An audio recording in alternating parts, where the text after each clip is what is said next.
The Luckiest Leprechaun, A Tail-Wagging Tale of Friendship by Justine Corman and illustrated by Denise Brunkus.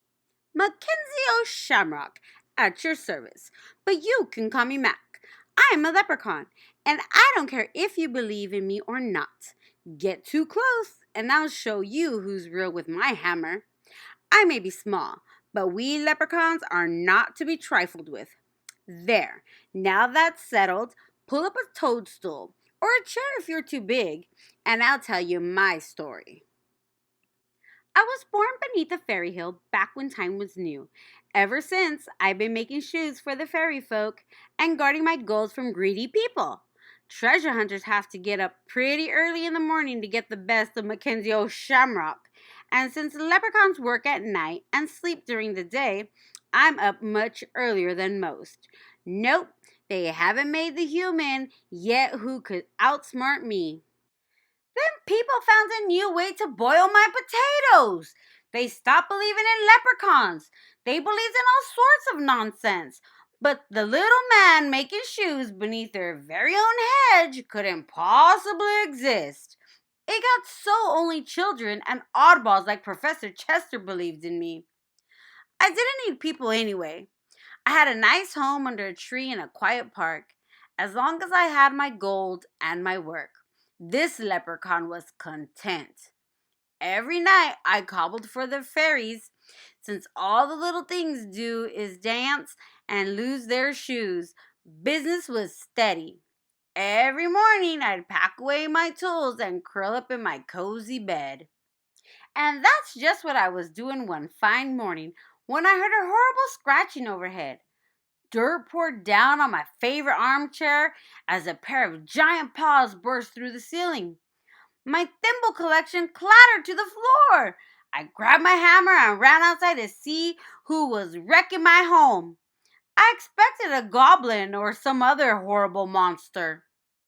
I found a shaggy red dog bearing a stinky soup bone. "Hello!" she barked. "Who are you?" "I'm Mackenzie O'Shamrock," I shouted. "And you've got some nerve destroying my home.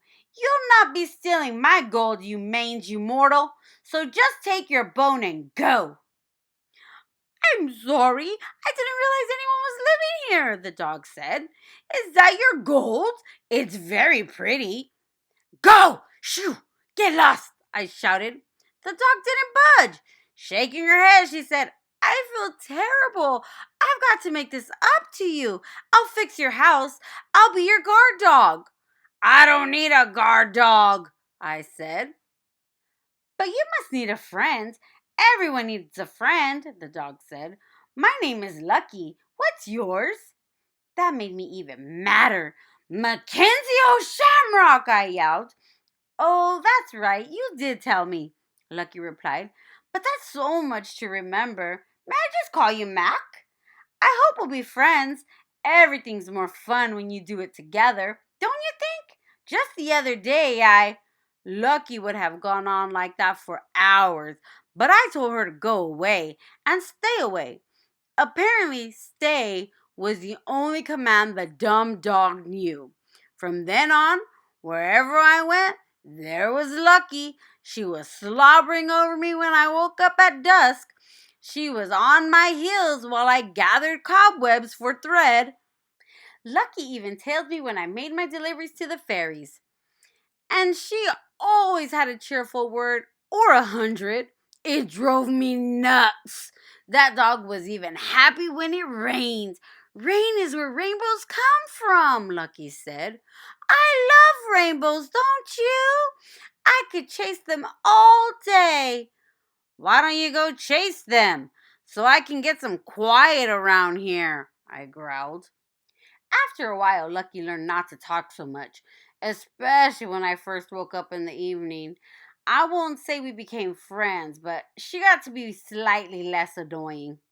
Speaking of annoying, remember that human I mentioned a while back, the oddball who believed in leprechauns? That's right, Professor Chester. Well, he started snooping around my park. "He's after my gold," I cried. Maybe he just wants to be friends, Lucky suggested. I snorted. Humans want only one thing from a leprechaun, gold. But he won't get the best of Mackenzie O'Shamrock. Professor Chester was getting dangerously close. He even found a fairy shoe. Don't worry, Mac, said Lucky. You've got your guard dog, remember? I won't let anything happen to your gold. I took no comfort in that mutt's ravings. I watched Professor Chester poring over his books of leprechaun lore. If only I could prove their existence, he muttered. I shuddered. Maybe he'll just go away, Lucky said. I thought about packing up, but I liked my cozy life under the tree. Besides, business was good, and it's not so easy to find a park filled with fairies. Then one day while I was sleeping, the professor found my tree. He was about to capture me and would have gotten my gold for sure when... Woof, woof, woof! Lucky came charging out of the woods. The professor cried, "Help, monster, help!" He dropped his map and ran off screaming. I thought I was having a nightmare. I rolled over with a groan and fell right back to sleep. Professor Chester just kept running until he wore out the soles of his shoes. Turned out the professor was scared of dogs. That evening, I woke up feeling something was wrong. For one thing, the dumb dog wasn't licking my face. Suddenly, with a jerk, I remembered the nightmare. I checked for my gold in all my secret hiding places. It was gone, and so was Lucky. I called Lucky's name until my voice was hoarse, but there was no answer. I felt as if I had lost my shadow and my friend. Then it hit me. My worst fear had come true. The dog wasn't as silly as she seemed. Lucky had duped me into trusting her. As soon as I let down my guard, she'd run off with my gold. I, Mackenzie O'Shamrock, the smartest leprechaun of them all, had finally been tricked out of my treasure. I searched the park for hours, but there was no sign of my gold or of Lucky. I told myself the dog had skipped off with my treasure, but part of me didn't believe it.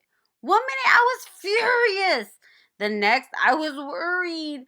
What if the stupid pooch had chased the rainbow into traffic or gotten herself taken to the pound? I couldn't even keep my mind on my missing gold. By dawn, I was the saddest leprechaun in the world. After centuries of being suspicious, I'd finally opened my heart, and pow! The first friend I'd made had stolen my gold. The sun came up, and I wiped away a tear. Then a voice behind me said, "Why are you crying?" I turned, and I saw Lucky and my gold. "Where were you?" I yelled. I was worried sick. Lucky licked my face. "You do care. I knew we'd be friends."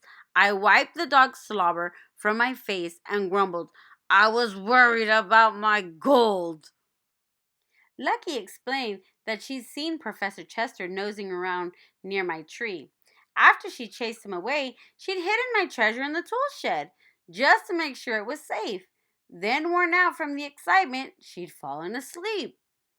"Did you really spend all night looking for me?" Lucky asked. "And the gold," I said hastily. But the damage was done. The dog knew I cared, and she wouldn't stop wagging her tail over it. So that's my story. Leprechaun gets gold. Leprechaun gets dog. Leprechaun loses gold. Leprechaun admits that a loyal friend is worth more than gold, as long as its friend doesn't slobber too much.